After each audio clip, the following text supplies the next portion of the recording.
Three, two, one. We're live. So should I start? Yeah. Okay. Well, hello. My name is Dennis Roach. I am one of the co-chairs of the Gateway Democrats. The other co-chair is Harvey Ferdman. The Gateway Democrats is an organization that is made up of representatives from St. Louis City and County, Franklin County, Jefferson County, Lincoln County, and St. Charles County. And we're looking at a regional approach to keep Democrats involved in between elections. And what we have done is in between the elections, we have sponsored many in-person events that have had anywhere from 70 to 400 people. And these type of events would be having the chair of the Missouri Democratic Party come and talk about how we win. We have had two major speakers, national speakers on Medicare for All, Dr. Claudia Fagan and also Wendell Potter. We have had a Democratic strategist come and talk about messaging. A Democratic strategist that had worked on a national level with Hillary Clinton and others. And we've had regional activists come and talk about what their social action groups do so that we could connect people that want to be involved in social action with the groups that are actually there now, rather than people feeling they need to create their own group. So, and we've had many more than that. So what we decided to do for this one, this is the first event we've had that is focused primarily on just one of the counties that I mentioned, and that's St. Louis County.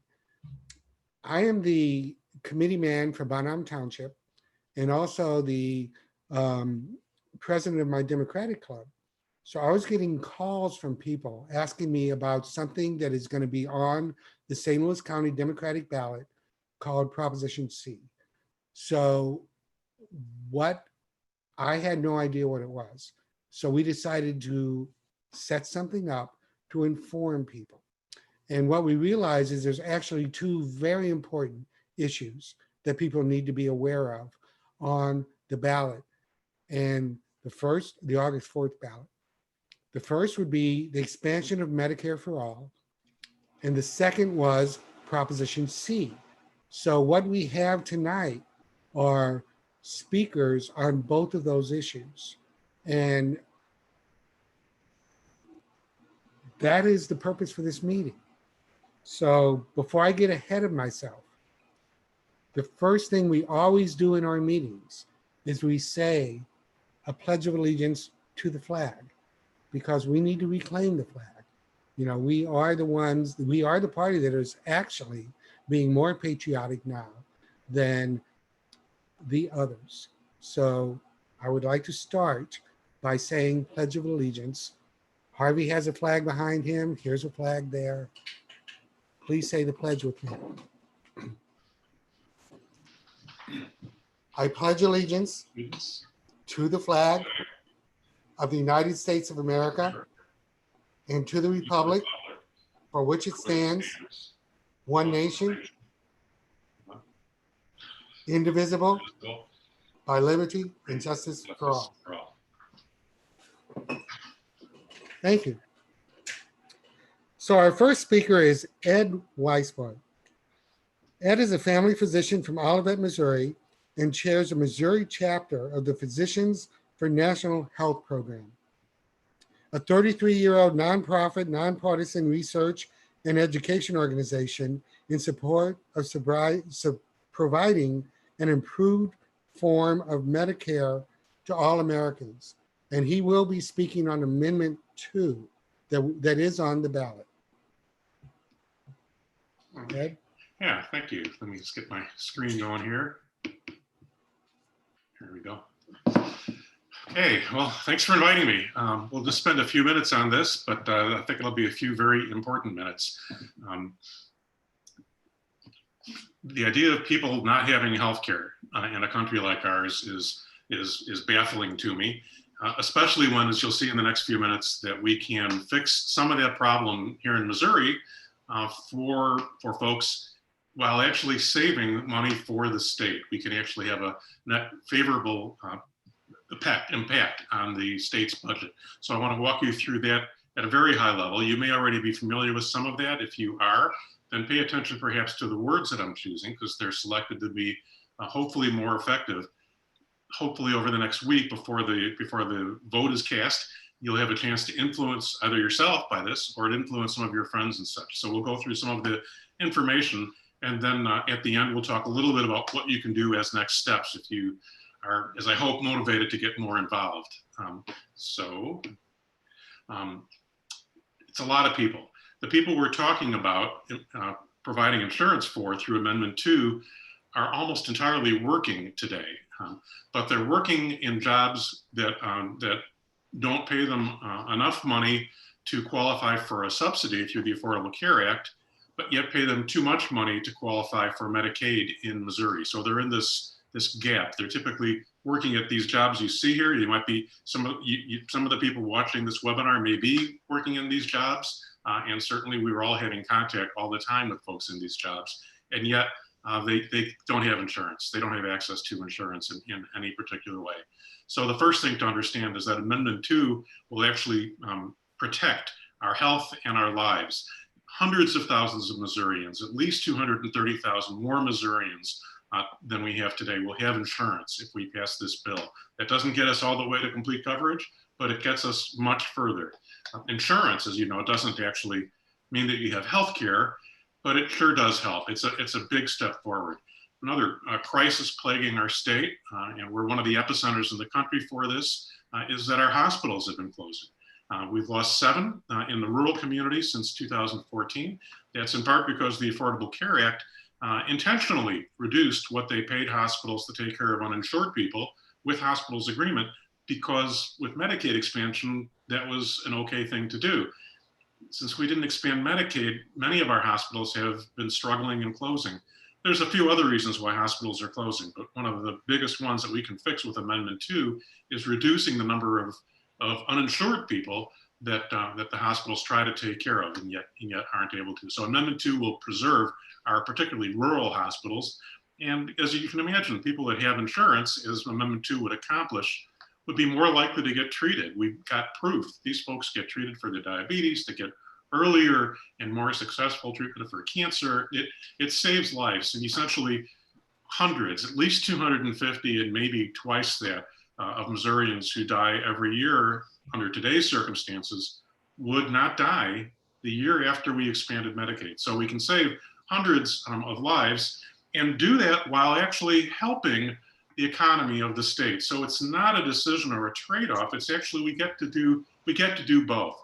We save the state money in 2 particular ways. First, we can actually stop having to pay as much for some of the things that we're paying for, because Amendment 2 means that today the federal government reimburses us for about for 65% of our cost for taking care of Medicaid patients, whereas under the expansion population, it goes up to 90%. So some of the things that we're paying for today, either at the higher cost share or entirely, become much better funded through the federal program. In particular, if you can think of it, people who get pregnant next year are not in Medicaid today, but they would be then. And then that makes them suddenly eligible for the 90% federal funding instead of the 65%. So there's many other categories like this, but this means that we get better reimbursement for Medicaid across the line. And that adds up to $60 million less that we have to spend that we're spending today.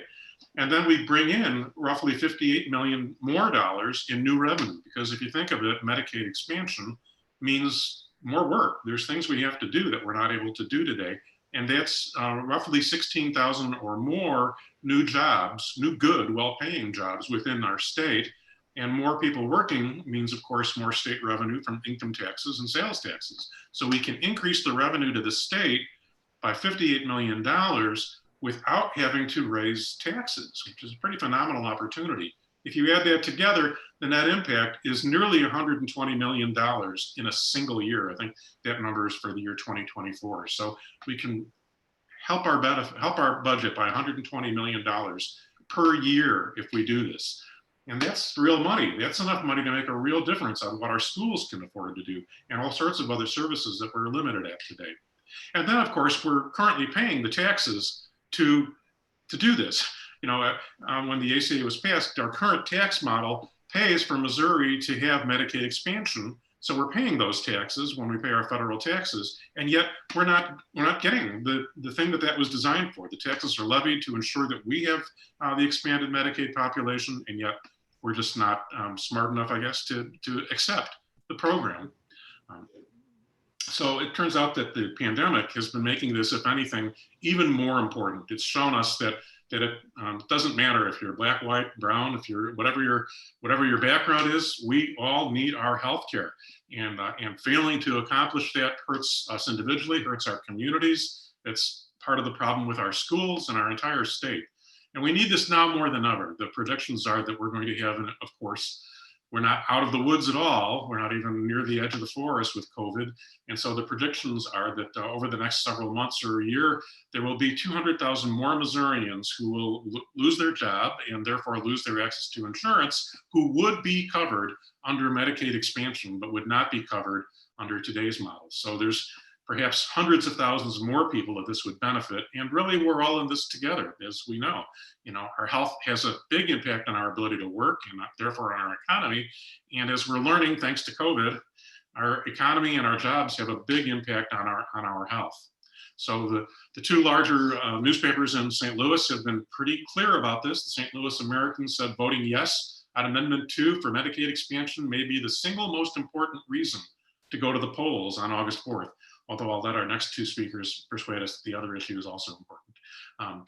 And the St. Louis Post-Dispatch made a comparable statement, only maybe a little bit more, I don't know. They said, tell that cabal, by voting yes on Amendment 2, you can tell that cabal of ideological extremists in Jefferson City that this state is at last ready to join the 21st century. That's literally what it is. So if you want to learn more, go to the Missouri Foundation for Health. If you can remember that name, if you're not already familiar, mffh.org, or just remember the phrase makes sense MO. If you can Google makes sense MO, you'll find tremendous resources with more background and simple and complex information. And if you want to get more involved, go to yeson2.org, and that's where you can go to get yard signs. It's not too late to do that, to volunteer for phone banking and other things, and of course, to donate. So, thanks.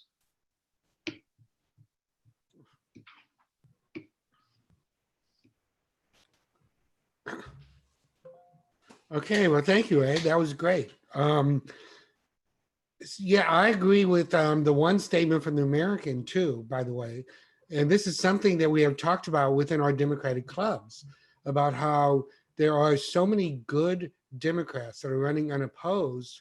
We are afraid that people are not feeling the need to go out and vote in the primary because they think, well, the people I support are not opposed. So therefore, there's no need for me to go.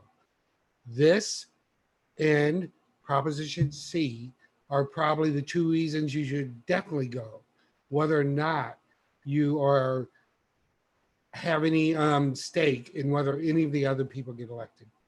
So thanks, Ed.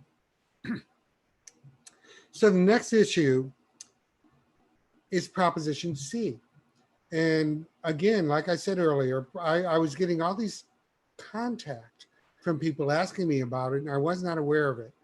So I sent out an email that I sent to our entire contact list saying that I don't understand this. If anybody has any more information on it, please let me know. And I got several responses. And one of them was from Sarah Crossley. And I really appreciated the fact that she responded, because Sarah is a councilwoman from Maplewood and served on the St. Louis County Charter Commission that determined the changes to the St. Louis Charter that we will be voting on. So we have set this up to have a discussion with her and Mary Elizabeth Dorsey, who is the chair of the St. Louis County Democratic Central Committee to sort of flesh out some of the issues, the pros and cons on Proposition C.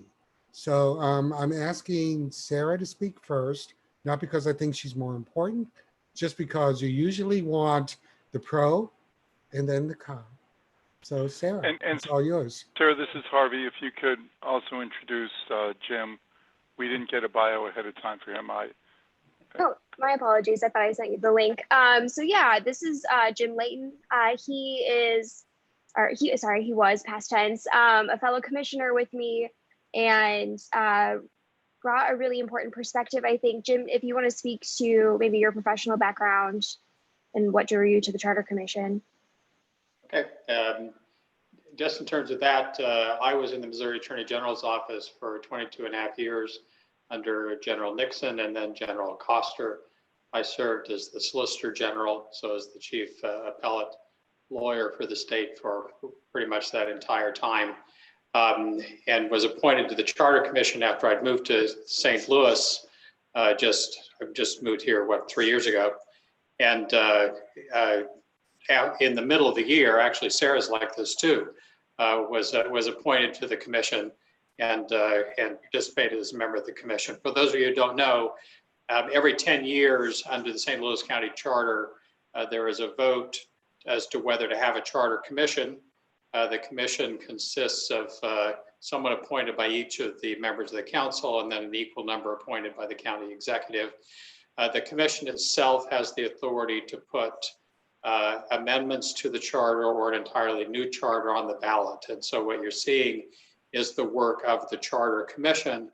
It's not the county council or someone else. It's the this group of people who over the course of 2019 put together this package of amendments. Yeah, thank you, Jim. I think just to make sure we're all sort of aligned on what is the charter, because this may not be a document you're familiar with, envision it as the constitution of sorts for the county. So just like the federal government, there's the Constitution, and then you have laws. The county has the charter and ordinances. So as Jim was saying, every 10 years, voters have the opportunity to vote on whether or not there should be a charter commission. It was last approved by voters in 1998. Their amendments were put before the voters in 2000 and ultimately did not pass. And so as Jim was saying, half were appointed by the county executive. Our chair for the commission was the former county executive, Gene McNary. And there's a combination of, and there are a few members who must be municipal mayors. So there was municipal engagement as well. Some of the formats that we took included working in small groups that had different topics. For example, there was a whole working group dedicated to the budget process, which is included in the county charter. I was on a working group that worked on diversity and equity issues and identifying opportunities in the charter for that. The commission began its work at the beginning of 2019, and per the county charter, had to wrap up its work by December 31st of 2019. And throughout this process, we had a few public events where we got some feedback from what I would consider a small group of individuals. We had some folks attend our meetings and we solicited input as well, just from people who would email in through normal constituent paths. So we can go ahead and highlight a couple of the major changes. I know one that we're gonna likely talk about is a potential proposed change to the Board of Equalization. The amendment gives the council the power through ordinance to establish additional boards. Currently, there's one. The amendment would say up to 4 could be authorized, each having 3 members. Change I'm particularly excited about as well in the commission, or in the charter, is the opportunity to make the charter gender neutral. This may not be a sweeping policy change or a substantial shift in how we govern St. Louis County, but I think it's an important representative change in that it's more inclusive. Jim, do you want to speak to any of the charter amendments I may have left out? Sure. Let me mention the one you mentioned about Board of Equalization. you know, for those of you who haven't been through a tax protest, and generally I haven't, at least for my own property, although I represent some county assessors in some of those now.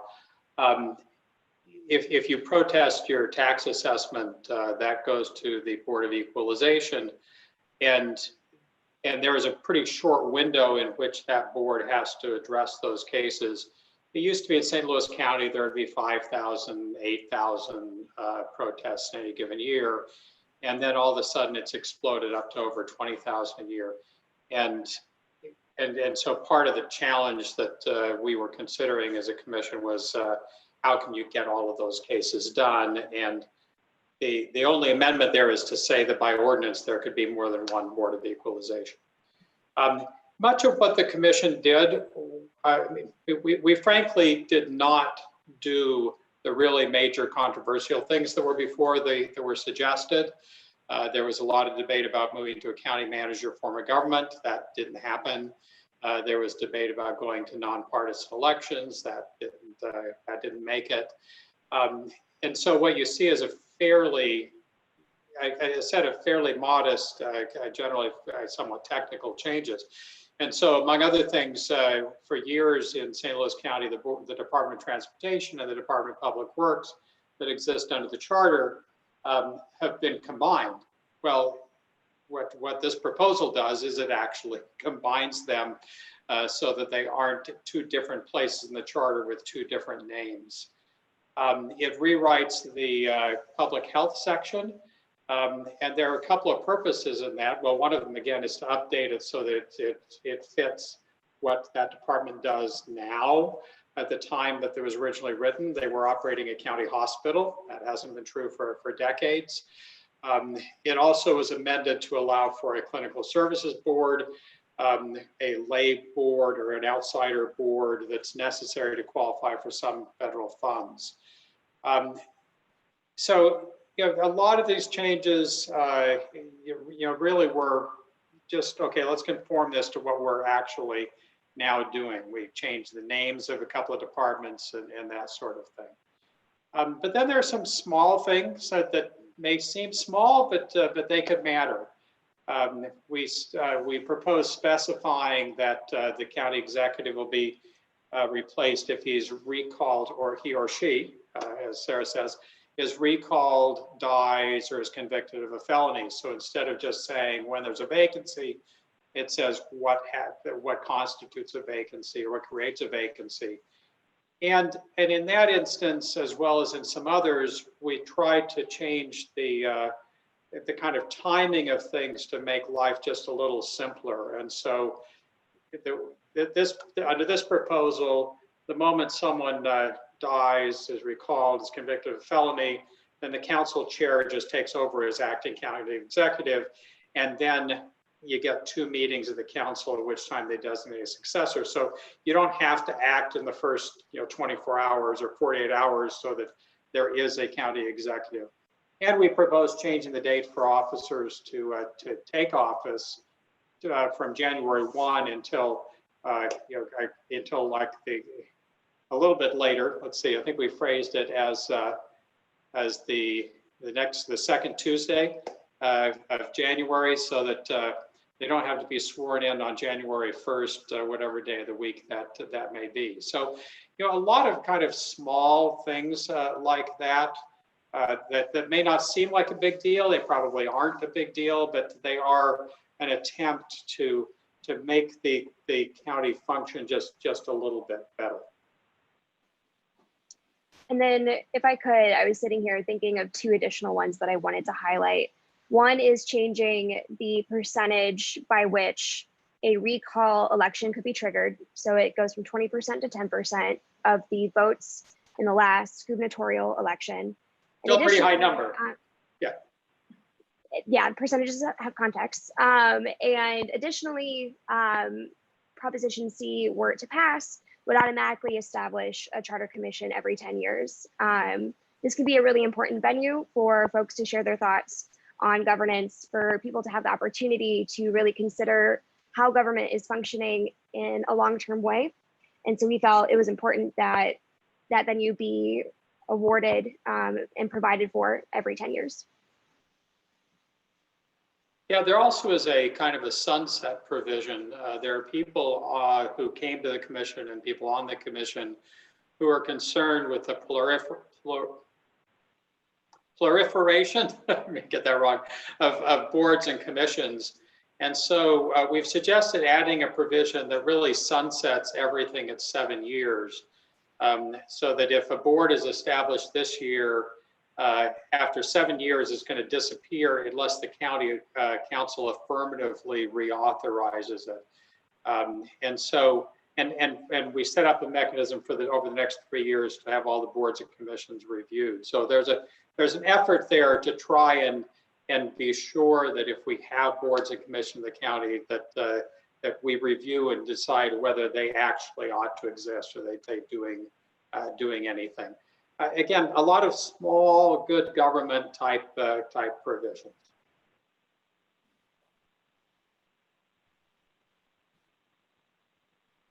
So Sarah, is that your presentation? Yeah, unless Jim, we've left something out. I think actually I will just add Proposition C is just a yes or no vote. The commission also has the ability to place these measures on the ballot as they see fit. And the commission elected to put it all into one ballot or one proposition, excuse me. Yeah. And that I think concludes my presentation. Okay, well, thank you. That was good. I didn't know most of that stuff. Yeah.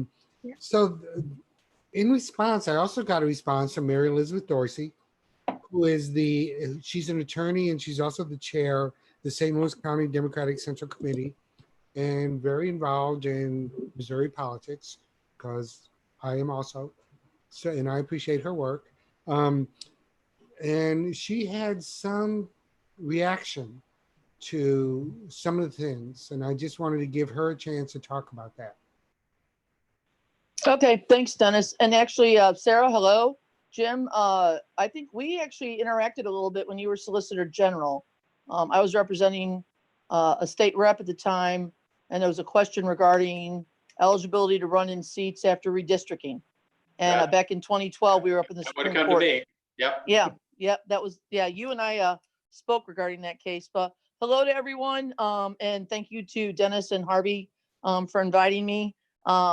Listen, I have nothing but respect for what Sarah and Jim and the rest of the Charter Commission did.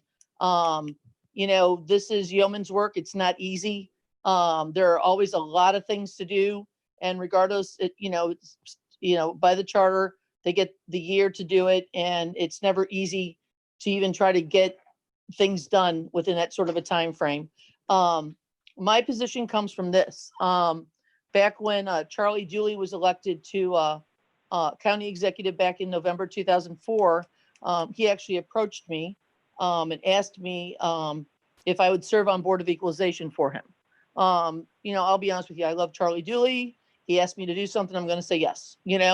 I've lived in St. Louis County my entire life, and I had actually had a little bit of experience representing a couple of clients before the Board of Equalization. So I felt I was familiar enough with at least some basic knowledge of it and agreed. And so I actually, there were 3 brand new members appointed under Charlie, I believe January, February of 2005. Dr. James Brassfield, who's a professor emeritus of Webster University, also a former mayor of Crestwood, myself as an attorney with experience before the board, and then a professional real estate appraiser named Sally Dykeman, who had previously served the board as a hearing officer. She's a licensed real estate appraiser, but she would serve the board as a informal hearing officer. And Jim's right. I mean, when I was on the board, and just to go back a little bit, reassessments are done every odd numbered year. It's based on the value of your property as of January 1 of the odd numbered years. So when Charlie appointed all of us in 2005, we immediately went into that summer full-blown hearings on property tax appeals for both real and commercial property. And we had seriously 15,000 appeals that year, both combined commercial and residential properties within the county. And those sound like huge numbers, but what you also have to understand is our county has over 360,000 properties within the county when you combine residential and commercial. So percentage wise, it's not this big volume, but because we are such a large county and such a developed county, it is a big number. But my opposition comes from the fact that state law to me is kind of clear on this. While the Charter Commission has set up this sunset provision and review for county boards and commissions, that would be for boards and commissions that are authorized under the county charter. There are certain boards and commissions that the county has that are creatures of statute. Okay. And when I say creatures of statute, I'm using fancy lawyer words, but it means they were created by state law. In addition to the Board of Equalization, another example I can give you is St. Louis County's Productive Living Board. It's called the Senate Bill 40 Board because back in the day, Senate Bill 40 is what created these. It's a disability awareness board that I also had the privilege to serve on previously back from, I think, between 2013 and 2015. But, certain of these boards are created by state law. And my concern specifically with regard to increasing the number of boards of equalization, and trust me, I completely understand the level of work and time commitment. I mean, when you're having 14-hour days, and we did, it's a lot of work, and you have a deadline where all this work must be done. Because it's created by statute, state law specifically states, and it's in chapter 138, all these are available online. You look at section 0.010, it says that in each county, there is a Board of Equalization, okay? And if you read the various sections that go all the way from subsection 0.010 through subsection 0.135, you see that they refer to the Board of Equalization, a Board of Equalization in the county. Everything's in the singular. There's no statute that would allow a county to create more than one Board of Equalization. There is no reference in the statutes. And I also researched the case law that would allow a county to have more than one Board of Equalization. Now, I'm not opposed to the concept. I just think it has to be changed at the state level before the county can adopt it. That's kind of where I am with it. And that's because this board is created by state law. My concern also is when I was on the Board of Equalization, it was a compensated board. We were paid an hourly rate for, and my board met at least monthly. I mean, we have these big appeal hearings over the summer months, but you also met monthly because there's always some sort of an application for an exemption status and various things. And so we were paid for our hearings and meetings and different things like that. I questioned the availability of funds in the budget to cover the additional expense of having up to 4 boards versus 1 board. And I realized there would be some overlap or easing of work, but the reality is you're still expanding a board. So even though there would be some overlap, I'm not saying the expenses would automatically double, but maybe they go up to 140%, 150% of what the previous 1 board budget would be. The other thing is, when I was on the board, we had 3 staff members. I suspect that you would also then have to add at least 1, 2, depending upon how many boards you created, additional county employees. So you're looking not only at those salaries, you're looking, of course, then at the benefits that would go along with those salaries. The final thing that I really think is somebody out there is going to file a lawsuit against St. Louis County. And it's going to be for the reasons I'm outlining, because state statute specifically provides, and it's all 114 counties in the city of St. Louis, everybody gets a Board of Equalization. And the reality is, there are attorneys out there that would chomp at the bit to file the lawsuit because they can get their name in the paper, and all those sorts of things. My preference honestly on this would have been, because I think there are a total of 8 subsections, if my recollection is correct. I mean, I've read Prop C, I've read the 56-page summary, obviously correcting all the gender neutral sort of things. That there are a number of things that are really easy to agree with. There are a couple of things I don't agree with, but this is the big sticking point for me, and like I said, I have nothing but respect for Sarah and Jim and the entire commission for the work they've done. But my concern is that we're looking at a situation where state law does not provide for having more than one board. And there's just a lot involved with it. So I'm happy to answer questions or anything else. But that's kind of where I am, Dennis. Dennis, can I talk about that? Definitely. So two reactions, and the most important one is the first one. The charter amendment does not itself establish a second, a third, or a fourth Board of Equalization. It has to be done by ordinance. And so it's quite possible that if Prop C is passed, that there never is a second, third, or fourth Board of Equalization. And the arguments against that certainly can be made if and when there is a bill proposed to the county council to establish that additional board.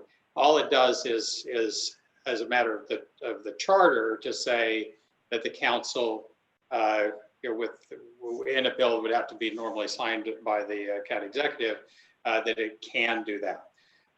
And so to me, that's a question really kind of for another day. But the second is charter counties can do things that aren't provided specifically in state law. And the area, the lines to be drawn between what charter counties can and can't do are not very bright. I've litigated some of those over the years on behalf of the state. It may be one day somebody hires me to do it on behalf of someone else, but they aren't particularly bright. And I think that there is a pretty good argument that a charter county can take this step and have more than one board, just like the charter county can decide, for example, not to have a sheriff, and a variety of other things that even though there may be a statute that says everybody has a sheriff and here's what the sheriff does, the charter county doesn't have to have a sheriff. It can do something another way. So, but again, the real point is all we have proposed as the Charter Commission is to say, okay, as far as the charter is concerned, the county council can do this. If folks come in and say it won't work, it's too expensive, it's against state law, those are great reasons for the council to say, well, we may have authority to do it, but we decline.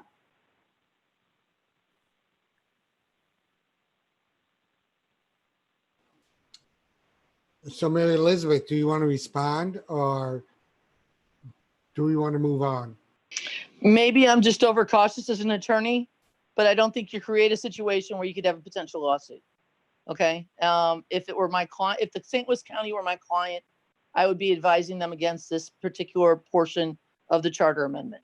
And I may have actually even somehow recommended that each of these 8 items be listed separately. I mean, the reality is we have countywide elections this year. So it's not a situation where I think it would have cost the county any more to have them listed separately on the ballot. And maybe I'm just the overcautious attorney type that doesn't like a situation where I think my client may be sued. Was there a discussion within the committee about whether or not to present them all in one package or separately? There were many discussions.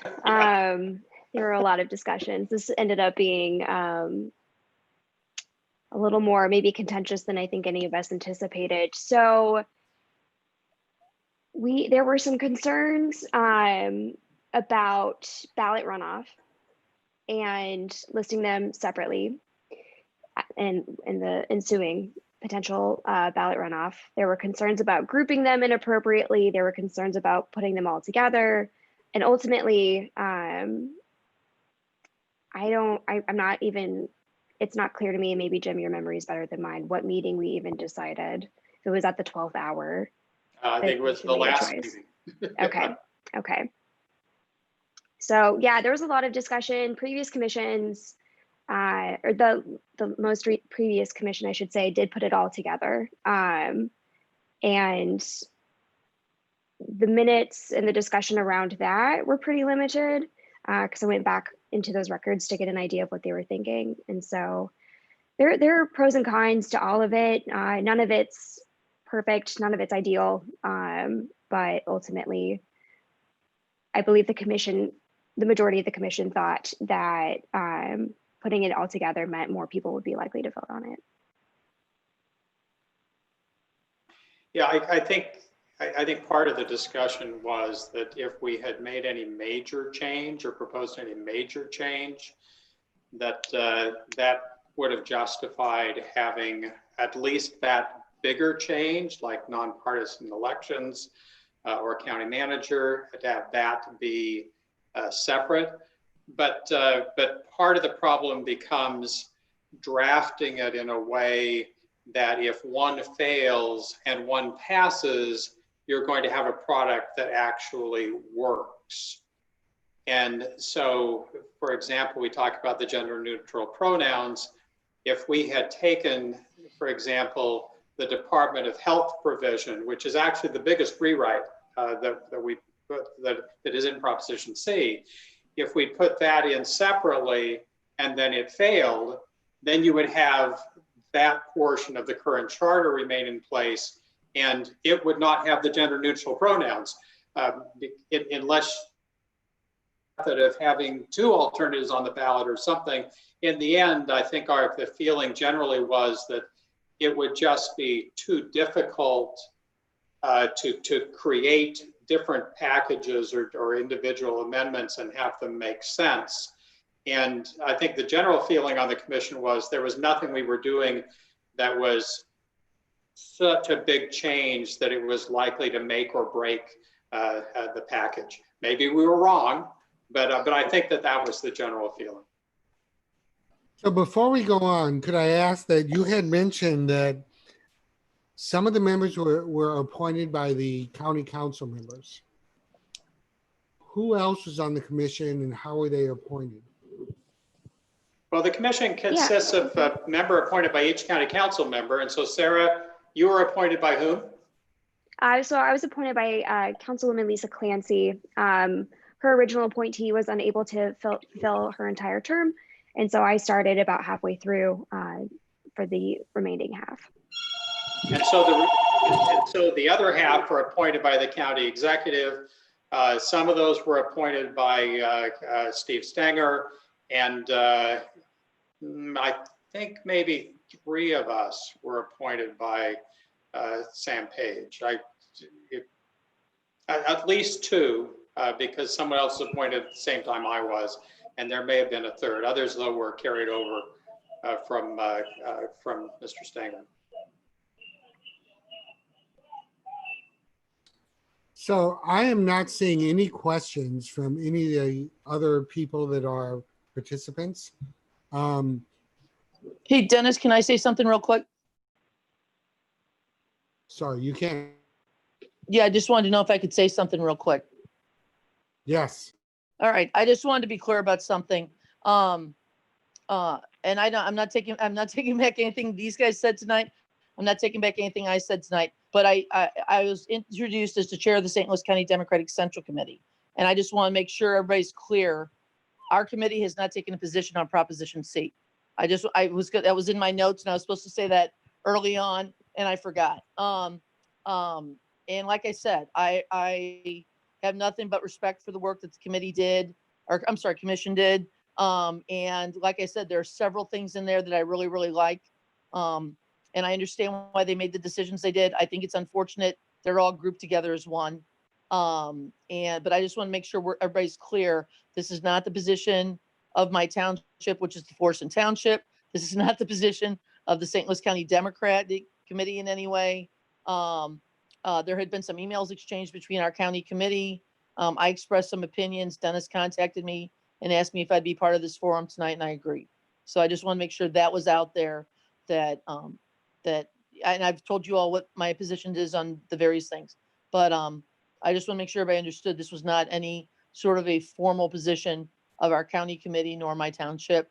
In fact, neither of those 2 entities took a vote to take a position on this. Thank you for that clarification. Harvey, are there any questions that you're seeing that I'm not? No, we do have people on live stream, and there's no questions coming in there. So we don't need to drag this out. I think this is a very good discussion. And I really, I learned a lot from it. Thank you all for it. Do we want to continue on, or should we just end it at 45 minutes?